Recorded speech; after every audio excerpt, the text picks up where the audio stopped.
নমস্কার বন্ধুরা, আজকে আমি আপনাদের সামনে একটা নতুন রেসিপি নিয়ে চলে এসেছি।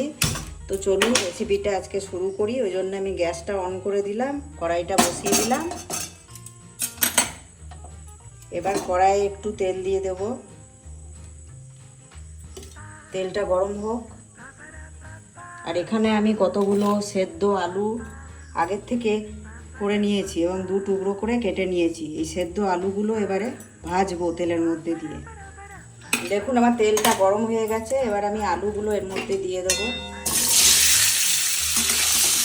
দিয়ে এগুলো নাড়াচাড়া করে ভালো করে একটু ভাজবো লাল করে।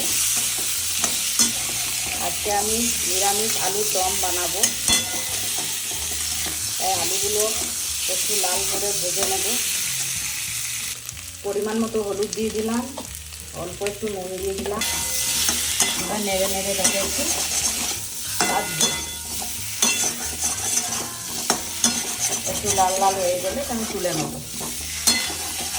আগে থেকে আমি এটা সেদ্ধ করে রেখেছি।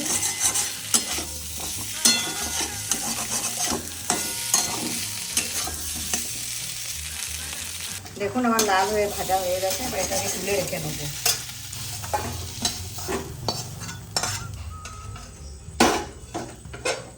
কড়াই আমি তেল দিয়ে দিলাম। তেলটা ভালো করে গরম হয়ে যাক। যতক্ষণ তেলটা এখানে গরম হচ্ছে ততক্ষণ আমি এখানে ধনে গুঁড়ো দিয়েছি 1 টেবিল চামচ, 2 টিস্পুন জিরে গুঁড়ো আর পরিমাণ মতো হলুদ দিয়ে এটা মশলাটা গুলিয়ে নেব। একটু জল দেব। জল দিয়ে এটা একটা পেস্ট বানিয়ে নেব।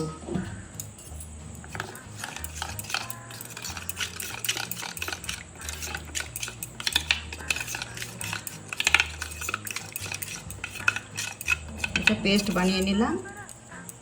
আর এখানে আমার আদা বাটা, আদা, মৌরি আর কাঁচা লঙ্কা একসঙ্গে আমি বেটে নিয়েছি। এই হলো আমার মশলা। আর এখানে নিয়েছি টমেটো পেস্ট, একটা বড় সাইজের টমেটো পেস্ট করে নিয়েছি। দেখুন কড়াইয়ে তেলটা গরম হয়ে গেছে। এবার এর মধ্যে আমি একটা শুকনো লঙ্কা দিলাম, একটু জিরে গুঁড়ো, গোটা জিরে দিলাম আর 2টো তেজপাতা দিলাম ফোড়নে। একই সঙ্গে একটু হিং দিয়ে দেব।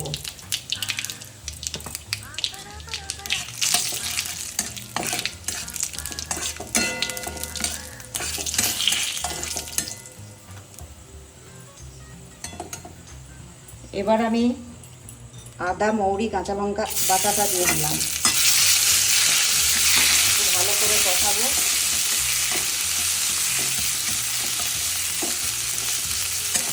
আদা আমি বেশি ভাজবো না। এরপর তৈরি করা পেস্টটা আমি দিয়ে দিলাম।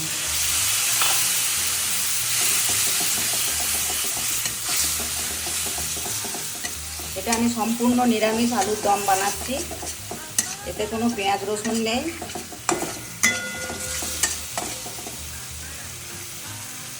একটু ভাজা হোক।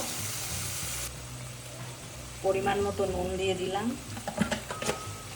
অল্প একটু চিনি দিলাম। ভালো করে এটা আমি ভাজবো। এবারে মশলাটা দেখুন এবারে তেল ছেড়ে এসেছে।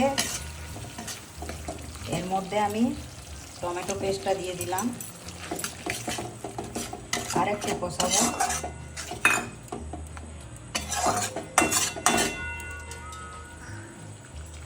দেখুন আমার মশলাটা ভালো করে কষানো হয়ে গেছে তেলটা দিতে। এবারে আমি এর মধ্যে আলুগুলো দিয়ে দিলাম ভাজা।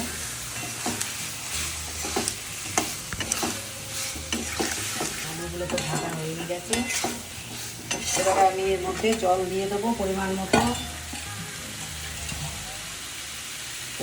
জল দিয়ে দিলাম।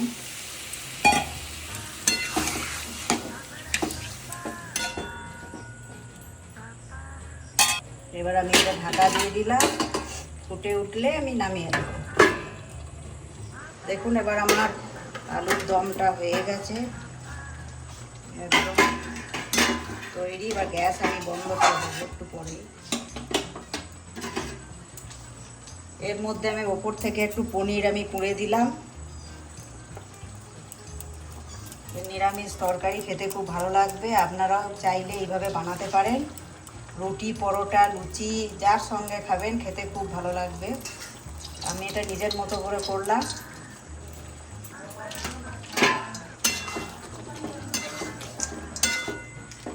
আমার হয়ে গেছে। এবার আমি গ্যাসটা অফ করে দেবো এবং ওপর থেকে একটু আমি গরম মশলা দিয়ে দেবো। ওপর থেকে একটু আমি গরম মশলা ছড়িয়ে দিলাম।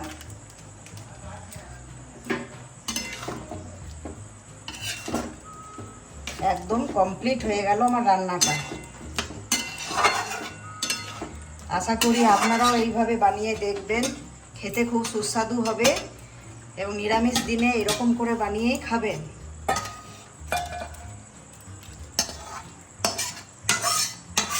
আমি এটা একটু বাটিতে আমি ঢেলে নিলাম।